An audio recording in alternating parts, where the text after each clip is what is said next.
Cassie's POV. Nagsimula ng basahin ng abogado ang testamento nang sumingit si Constancia. Spare us the formalities at yung mga bagay na hindi importante, attorney. Go straight to the point. Utos nito. Muling tumango ang abogado habang si Anton napapailing sa kapatid. Nalula siya sa laki ng kayamanang nasalin sa pangalan ng kakambal niya.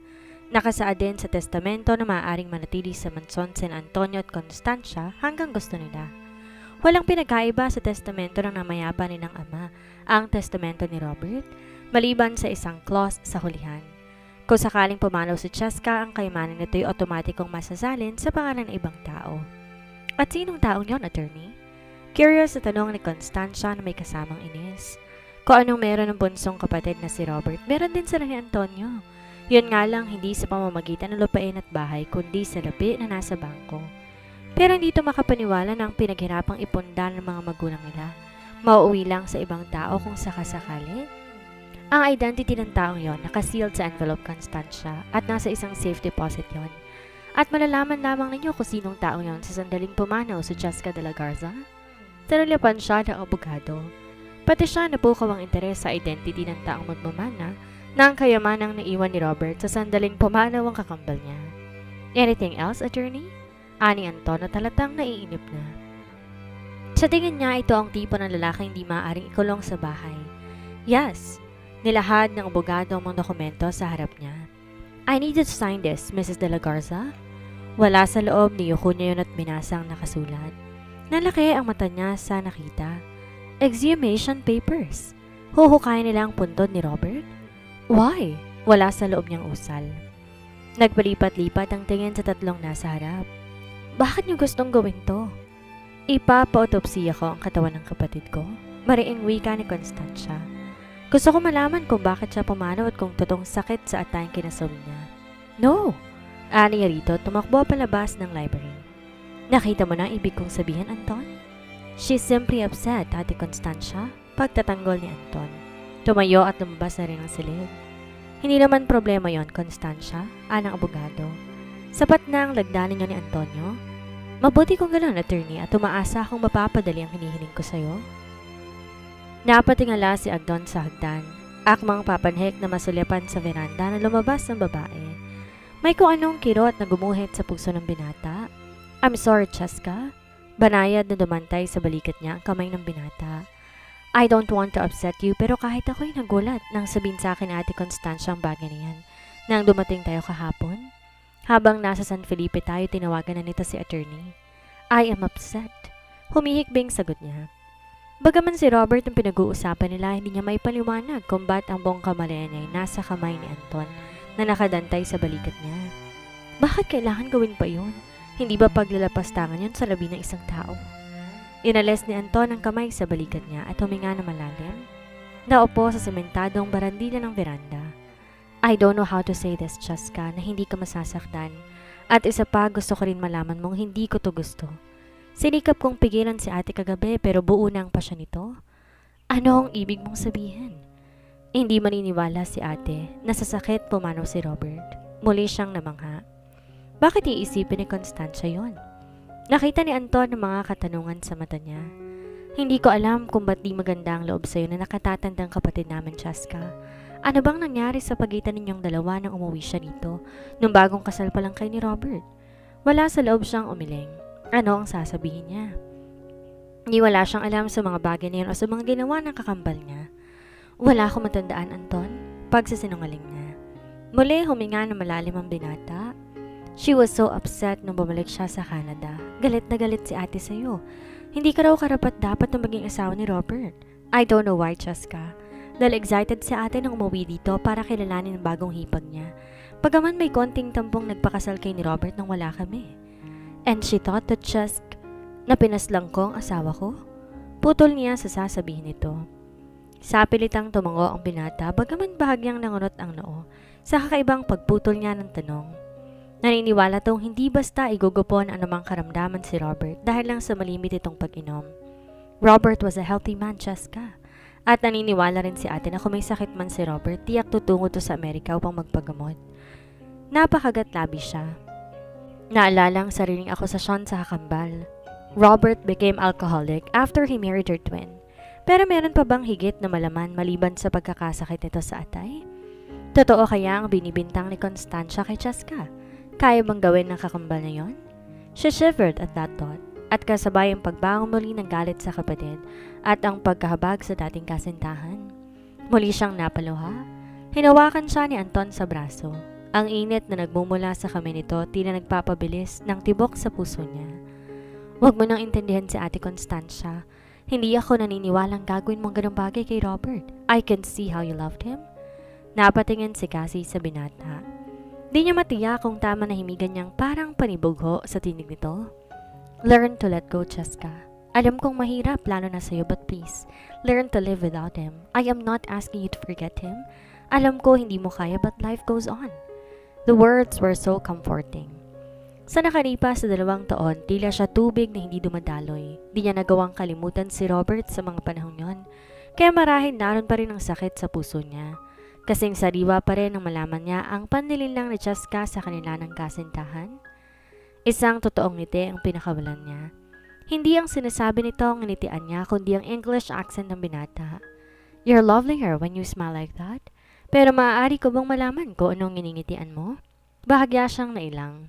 Ang accent mo. Pag nagtagalog ka, may accent pa rin ng English. Pag nag-English ka, ganun din.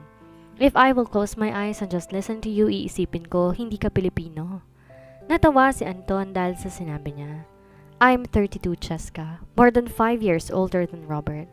At pagka-graduate ko ng high school, pinadala na ako ng mga magulang namin sa Amerika para doon mag-aral. Pagkatapos, nakapagtrabaho ko sa isang computer firm bilang analyst. Marami ako natutuhan sa trabaho ko at itong nagbigay daan para makapagbukas ako ng negosyo roon. Computer then, it's doing well. At dahil malimit namang dumalaw mga magulang namin, ay napakadalang kong umuwi dito. At ang huling pagpunta ko sa nakalipas na 6 na taon nang lumisan ng aming mga magulang sa isang vehicular accident, hindi siya kumibo. Di niya may paliwanag kung ba't komportable siya kay Anton bagaman di niya kayang titigan to ng diretso sa mata. Di rin niya alam kung bakit. Ito ang kauna-unahang pagkakataong nagbigay siya ng chance sa isang lalaking makipag-usap at makipaglapit sa kanya magmula nang wala sa kanya si Robert. At di niya akalaing mag-e-enjoy siyang makipag-usap kay Anton. Natahimik ka na naman. Did I say something wrong? Umiling siya. Wala. Iniisip ko lang kung bakit sa ibang bansa mo napiling manatili. Hindi mo ba gusto dito sa San Vicente? Isang simpleng ngiti ang binigay ni Anton bago sumagot. Kay Robert to. Responsibilidad niya to. I have to find my own place under the sun. Are you married? Mabilis na tanong ni Cassie at huli na para bawiin ang tanong. Never been. Sagot nito, his eyes smiling. Inabot ang kamay niya at hahagan sanay ng binata nang bumungad ang abogado at si Constancia na nagdilim lalo ang tingin sa inabutang eksena. Excuse me, pero may kailangan ka nga palang pirmahan pa, Mrs. De La Garza? Anang abogado. Si Anton ang umabot sa mga papeles at binasa. It's okay, Cheska. Mga papeles ito na may kaugnayan sa pagsasalin ng kayamanan ni Robert sa pangalan mo. Nalito siya bigla. Paano niyang gagawin yon? Gayong di naman siya si Cheska. Hindi mo kailangang lagdaan ngayon. Iiwan ko ang papeles at bukas ko na kukunin. Thank you, attorney. Aniya at kagad na tong nagpaalam. Gusto kitang makausap, Antonio. Anang kapatid habang puno ng pagkasuklam ang tinging pinupukol sa kanya. Tinangoan siya ni Anton at sumunod sa kapatid. Sa kabilang banda, 6:00 pa lamang ng umaga nasa dalampasigan na si Cassie, tahimik na tinatanaw ang karagatan. Halos 2 linggo na siya sa asyenda pero wala pa ring balita kay Cheska. Ano ba talaga ang nangyari sa kakambal at hindi dumarating? Kahapon ay 3 tawag ng abogado sa kanya kung napirmahan niya na ang mga papeles. 5 araw na mula nang iwan sa kanya iyon. Humingi siya ng paumanhin na hindi pa niya napipirmahan yon. Si Cheska ang dapat gumawa nun at hindi siya. Alam ba ng kakambal niya na nasa asyenda siya? Subalit tinanggi yon ng isip. Cheska must have been worried by now looking for her. After all, baka din ito nalaman kaagad na nahulog siya sa yate. Pero ano ba yung pagsabog na narinig niya at ang pagtagilid ng yate? Was there really an accident? O baka naman nalasing lang siya at nahulog? Tapos pumasok sa isip ang lalaking nakita. Tumiim ang bagang niya. More or less, baka walang pakialam sa Cheska kung ano na ang nangyari sa kanya at kung nasaan siya. At nagpapakalunod sa kaligayahan ng kakambal sa piling ng lover nito at sa panahong kapapanaw lamang ni Robert. At si Constantia naman tinuloy ang pagpapa-exhume sa katawan ni Robert. Walang hindi nagagawa ng madalian ang salapi. Galing pa na Maynila ang mga medico-legal na examine sa katawan ni Robert at dinala pabalik sa Maynila ang specimen upang suriin. Di niya maiwasang kabahan sa magiging resulta ng pagsusuri. Matindi ang paniwala ni Constantia na hindi nagkasakit si Robert na siyang sanhi ng pagkasawi nito. Di niya maintindihan ang obsession nito sa bagay na yon, pero minsan nang nasabi ni Anton na mahal ni Constantia ang bunsong kapatid at hindi madali para ditong tanggapin na lumisan to sa murang edad. Isang tikim ang nagpalingon sa kanya. Nakita niya si Anton nakasandal sa isang puno, naka-jogging suit in white and navy blue color combination. Ngumiti siya rito at biglang nagtaka kung ba't parang lumundag ang puso niya. Both Robert and Anton are thoughtful, subalit magkaibang dalawa. Sa 6 na buwang pagiging magkasintahan nila ni Robert, laging seryoso ito, laging nangangarap para sa kanila, bihirang ngumiti at kung ngumiti man napakatipid. Si Anton naman laging nakangiti, tila laging may tinatagong kapilyuhan. Thinking of my brother again, Chaska? Malamig nitong tanong. Naroon pa rin ang tipid ng ngiti sa labi nito. Yes and no, and I don't want to explain it. Mabilis niyang sambit dito. Paano niyo sasabihin totoong naiisip niya si Robert, subalit ang ilang pagkakataon, sinamahan na ni Anton iyon. Lagi nang sa tuwing sumasagi sa alaala niyang dating kasintahan, naroon din ang mukha ni Anton. Nagkibit balikat ang binata.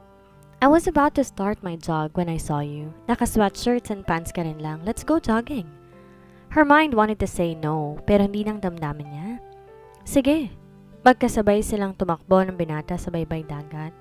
Paminsan-minsan paatras ng ginagawang pagtakbo nito para makaharap siya. Matutumba ka niyan sa ginagawa mo, pahingal niyang sabi. At di pa man naglipas segundo, isang munting kahoy nakaharang sa daan at naapakan ni Anton. Nalaki ang mata ni Cassie. Instinctively, she tried to reach his arm para wag itong matumba. Subalit mabigat si Anton. Pahigatong natumba at kasama siya. She landed on top of him. May nakarinig sa sinabi mo. Amused na bulong ng binata sa ginentenga niya. His hands protectively around her body. His breathing uneven at naramdaman niyo ni Cassie. Ang mukha niya nasa balikat nito. Naririnig ang tila mabilis na pagpintig ng puso ng lalaki. Gusto niyang iangat ang sarili but she reveled at the comfort she felt. Di niya gustong umalis sa init ng balikat nito kahit nang maramdaman niya ang labi ni Anton sa buhok niya. Kahit na maramdaman niya ang paglaw ng braso nito at humahaplos sa likod niya. Gusto niyang manatili sa mga bisig nito sa mahabang panahon. She felt his hands on her shoulders and raised her a fraction. Their eyes met at sa pakiwari niya huminto sa pag-ikot ang mundo. She closed her eyes nang hawakan ni Anton ang mukha niya at itaas ng dahan-dahan. Na makaramdam ng haplos ng labi nito sa kanya, agad niyang hinanda ang labi niya. Inaasahan niya ang isang kaaya-aya na nakakaaliw na hagkan nito. Kaya naman na-shock siya ng tila diniinan ng live wire ang buong katawan niya sa paglapat ng labi ng binata sa kanya.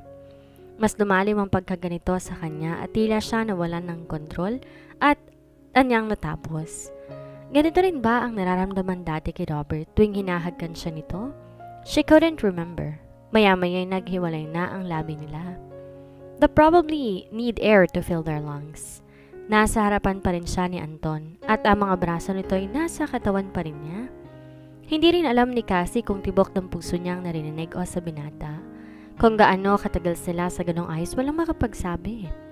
She raised her body away from him. Hindi niya magawang tumingin dito. Anton, no, don't say a word. Babala nito sa magaspang na tinig. Not a word, Chaska. Huwag mong sirain ang sandaling ito. Tumayo ang binata at inabot ng kamay sa kanya na tinanggap niya naman. Tinaas niya to mula sa pagkakaupo sa buhanginan. And again, they started running, much slower this time. Gusto mo bang dalawin ang tiyahin mo ngayong hapon? Anong binata makalipas ang napakahabang sandali. She smiled, tensions gone, at bumalik sa normal ng lahat. I love to. And she was so happy. After Chaska's treachery, hindi niya akalaing posible pang makadama ng ganitong kaligayahan. Kung posible lang, sanang ipreserba ang oras na yun. Sa kabilang banda. Pagkatapos ng bunso kong kapatid, si Antonio naman ang sisirain ng kamandag mo, Chaska? Bungad ni Constancia na pabalandrang binuksan ng pinto sa silid niya. Noong mga oras na yon, nagbibihis siya para sa pagdalo nila ni Anton sa tiya Agnes niya. "You forgot to knock." May bahagyang sarcasm sa tinig niya. Umismid lamang ang babae. "Hindi mo ako manininlang sa tila tupa na drama mo nitong mga nahuling araw, Cheska. Why do you hate me so much?" Pesting tanong. Dahil hindi naman siya ang kinasusuklaman nito kung hindi ang kakambal niya. "Bakit?" Anitong muli. Nakita mismo ng mga mata kung paano tratuhin si Robert nung narito ako at kung paano mo tinaboy ang mag-asawang Conrado at Pausto sa bahay na to. Buhay pa ang mga magulang namin, narito na ang mag-asawang yon. "I don't know what you're talking about, Constancia." Pagtatanggol niya sa sarili. "At hindi ako si Ready?" Si Anton na sumungaw sa likuran ni Constancia na nanatiling nakatayo sa may pinto. Padabog na tumalikod ang babae at walang pakialam kung nabungguman nito ang kapatid. "Ihintayin kita sa sasakyan," ani Anton. Kita niya sa mata nito ang paghingi ng paumanhin para sa nakatatandang kapatid. Matagal silang walang imikan sa biyahe. May ilang kakilala siyang nakikita sa daan habang patungo sila ng San Felipe. Kinawain siya ng iba, subalit natitiyak niya nakikita siya ng mga to bilang si Cheska. Sa pagkawala niya ng San Felipe ng 2 taon, tuluyan nang nalimutan ng mga kaibigan. Isang malalim na paghinga ang pinakawalan niya. "What was that for?" Anang binata sa kanya. "Maraming beses ko na tong sinasabi sa inyo. Sa'yo. Sa unang 2 araw ko sa asyenda pero hindi niyo ako gustong paniwalaan." Nagsalubong ang kilay ng binata. "Ang alin?"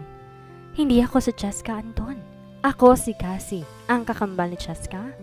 At patutunayan ko sa iyong totoo pagdating natin sa bahay namin. Sa tiya Agnes mismo magsasabi sa iyo na ako si Cassie.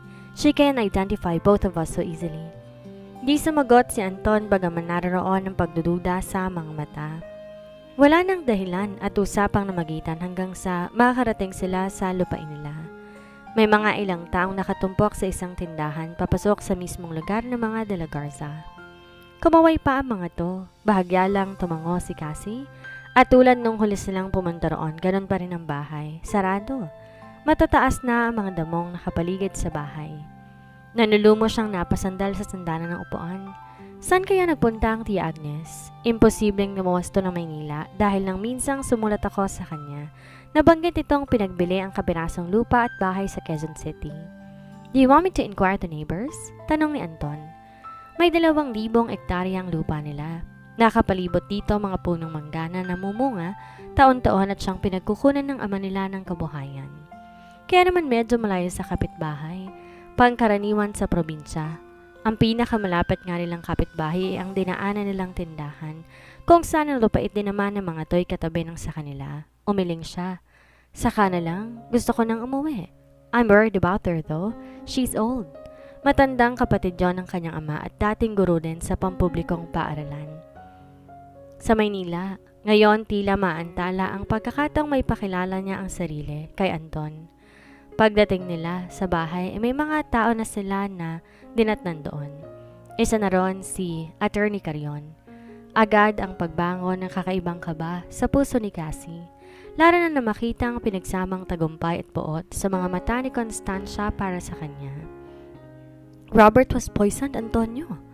Pagkagulhol nitong salubong sa kapatid. Di mapigilan ni Cassie ang mapasinghap ng malakas. "Arsenic poisoning." Yon ang deklarasyon ng mediko legal. Kung wala ang mga brasong agad na umagapay sa kanya, bumagsak na siya sa sahig. Inakay siya ni Anton paupo sa sofa. "It should have been evident in the first place." Anong mediko legal. Ayon sa kanyang medical na record bago siya pumanaw, nagkaroon ng pagsusuka, nausea, pagkamanhid. Robert's doctor declared liver failure, agap ni Attorney Carion. "So kailangan makausap din natin ang doktor ni Robert?" Ani Anton sa mariing tinig. Habang sa kabilang dako, hindi kayang paniwalaan ni Anton na magagawa ni Cheska lasunin si Robert. Hindi ilang beses nitong nakita ang pag-ibig sa mga mata ni Cheska para sa kapatid. Or was she just a good actress tulad ng hindi ilang beses na sinasabi ng ate niya? He wanted to give her the benefit of the doubt. In his heart, naniniwala siyang di magagawa ni Cheskang paslangin ng kapatid. Nagpaalam na mga mediko. Tapos na ang tungkulin nila at narinig na ng ate niya ang dapat marinig. File a case against her immediately, Attorney Carrion. Mariing utos ni Constancia. No, anang binata. Napatunayan ko ng tamang hinala ko, Antonio. Bari ni Constancia sa kapatid. Ano pa ba ang gusto mong patunayan, ha? Kriminal ang babaeng yan. That could be self-inflicted, Ate Constancia. Pagtatanggol pa rin ang binata. Alam mo itong napakababaw ng dahilang yon. Not Robert. You are a bigger fool than I thought, Antonio. Bahala ka kung paniniwalaan mo sinasabi mong yan. Galit nitong singhal. Pati ikaw tuloy nang nahulog sa makamandag na babaeng yan? Hindi ko nga pala nasabi sa'yo, nakita mismo ng mga mata ko ang babaeng yan. May katagpong lalaki sa kabisera ng San Felipe nung nandito ko. Patuyang wika ng babae habang ang mga bata ay nakatuon sa kanya. Cheska, paano mo nagawa yun kay Robert? That is a very strong accusation, Ate Constancia. Pasigaw na sambit ng binata. Di na nito matiyak anong iisipin at paniniwalaan. Mabilis siyang tumayo at patakbong pumanhik sa itaas. Hindi mapaniwalaan ni Cassie na nagawa ng kakambal ang mga narinig lang niya. Bakit po, ma'am? Ani Belinda nung tawagin niya to. Natatandaan mo ba nung kailangan niya maging maingat sa mga sasabihin niya? Sa pamamalagi doon ni Cassie, nalaman niyang personal maid ni Cheska si Belinda. Nung umalis ako, tumango ang maid. Nagtataka lang ako kung ano nangyari sa yate. Yung yate, ma'am? Tumango siya. Yung napapanood sa TV? Yun nga, Belinda, she said impatiently. Ano nangyari sa yating sinakin mo? Nagsalubong ang kiling ni Belinda na tila di naintindihan ang sinabi niya. Speedboat po ang sinakin ninyo, ma'am. Di po ba't kasama ninyo akong pinahilan nyo kay Mang Pausto at sa isa pong tauhan ng degulong na pinaglalagyan ng speedboat mula rito patungo sa dagat? Ibig mong sabihin walang yate si Robert? Lalong lumalim ang kunot ng noon ni Belinda. Wala po. Sige na, Belinda. Pakikuha mo na lang ako ng tubig. Walang kibong lumabas ang katulong. Di siya makapaniwala sa natuklasan. Walang yate si Robert. Pero kaninong yating sinakay nila? Sa kabilang banda, habang abala si Cassie sa paghahanap ng kasagutan, abala rin si Constancia sa pagkuha ng warrant of arrest para sa kanya. Ang buong araw kinabukasan inubos niya kakatatawag ng long distance sa Manila Yacht Club. Tinatanong kung kanino nakapangalan ng yate, subalit walang yateng tumutugon sa kanyang description. Tinawag niya rin ang Coast Guard at nagbabaka sakaling may naaksidenteng yate. No ma'am, there is no such accident. Yun lang, lalo siyang nandumo. Halos malinaw na sa kanyang lahat. Nararamdaman niyang nagsusumigaw na katotohanan. Sinadya ni Cheska ang lahat at ngayon nagtatago ito at nagpapaligaya sa piling ng lalaking nakita niya sa yate. At siyang mananagot sa kasalanan nito. Nasilip ni Cassie sa library si Anton. Nakahilig ang swivel chair habang nakapikit ito. Sa mesa naroon ang bote ng alak. Parang tinutunaw ng yelong puso niya sa anyo ng binata. Mahaba nang tumutubong balbas nito at alam niya, nararamdaman niya, nahahating isip at damdamin ni Anton sa kanya at sa mga katotohanan na inilalahad ni Constancia at hindi niya masisisi ito. Anton? Napatuwid mula sa pagkakahiga ang binata. Sandaling nakita ni Cassie ang puot sa mata nito at sandali ring nawala. May kailangan ka? Napangiwi siya sa lamig ng tinig nito. Nawala ng kislap sa mata ni Anton sa tuwing nakakita siya. Nawala rin ang init ng titig nito para sa kanya. Maniwala ka, Anton, hindi ako sa Cheska. Simula niya sa nakikiusap na tinig. Ilang beses ko nang pilit sa nasabi sa ito, ako si Cassie. Ako ang tunay na kasintahan ni Robert na dapat ay siya niyang pakakasalan. Napapikit si Anton. Totoong ilang beses niya nang sinasabi yon, subalit tinuturing ng nabinata na sanhilang to ng traumang dinanas ko sa dagat. Hindi ako si Cheska, she said softly.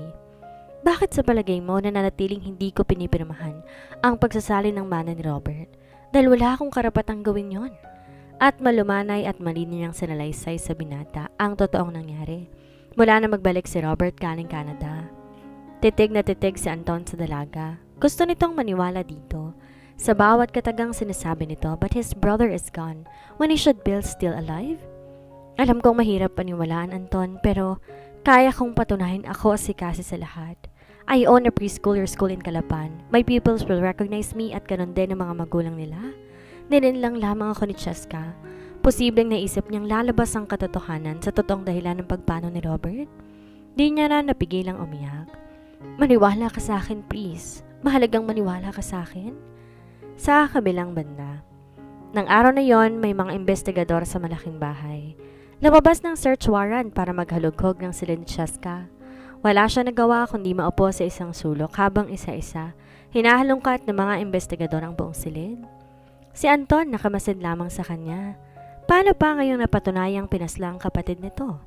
Hindi na siya nagulat dahil sa likod ng isang kwadro may makitang isang safe box sa mga investigador. Sa pagtatakay binuksan yon at naroon lahat ng nais makita ni Constancia. Mga larawan ng kataksilan, annulment papers na walang lagda ni Cheska. Naalala niyang sinabi ni Cheska sa yate, "I suggested annulment para patunayan nagsisisi ako, pero tumanggi si Robert." She smiled dryly. Kay dali nitong baliktarin ang pangyayari. She could imagine Robert seeking annulment na natural hindi pinayagan ni Cheska. Pero ba't hindi nagpetisyon si Robert?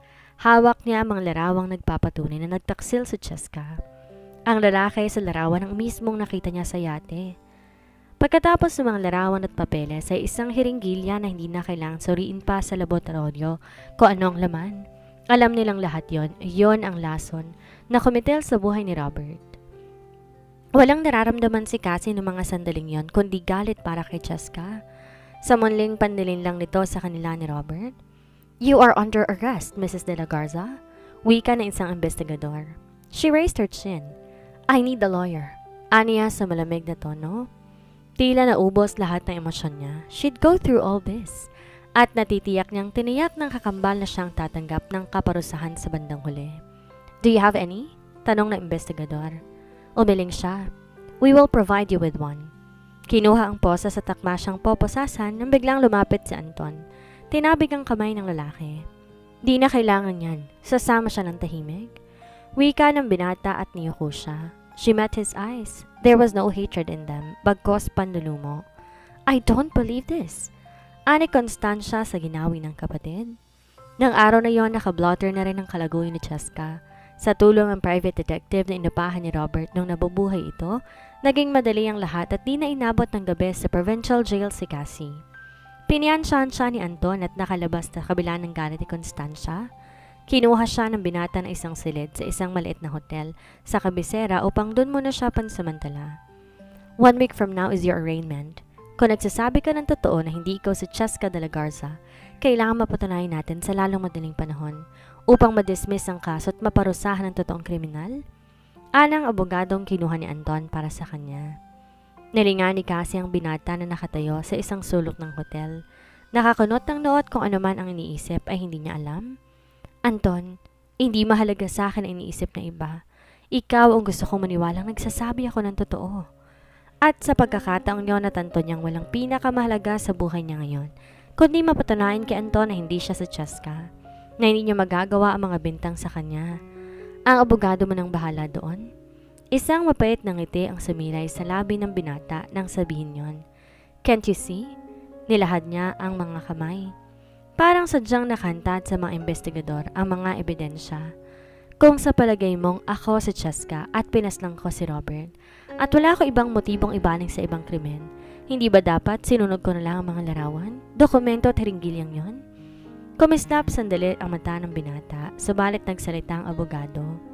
"Hindi mahalaga kung maniniwala si Anton, sa'yo, Cheska o Cassie. Napakaliit na ebidensya ang sinasabi mo. Bukas din tutungo tayo sa Mindoro." Pagkasabi nun, nagpaalam ng abogado at makikita na lang kinabukasan. Naiwan sila ni Anton at namayani ang katahimikan. Humakbang to papalapit sa kanya at madiin siyang tinayo mula sa pagkakaupo sa silya at mabilis sinagkan. Nakaramdam si Cassie ng sakit sa kanyang labi. Pinarurusahan siya ng mga hagka na yon at di na napigilang mapaluha. Sa isang iglap, binitawan siya nito. "Oh my!" At pagkuway tumalikod to at sinipa ang dingding ng hotel. Galit tong humarap sa kanya. "Alam mo ba ang ginagawa mo sa akin? Alam mo ba?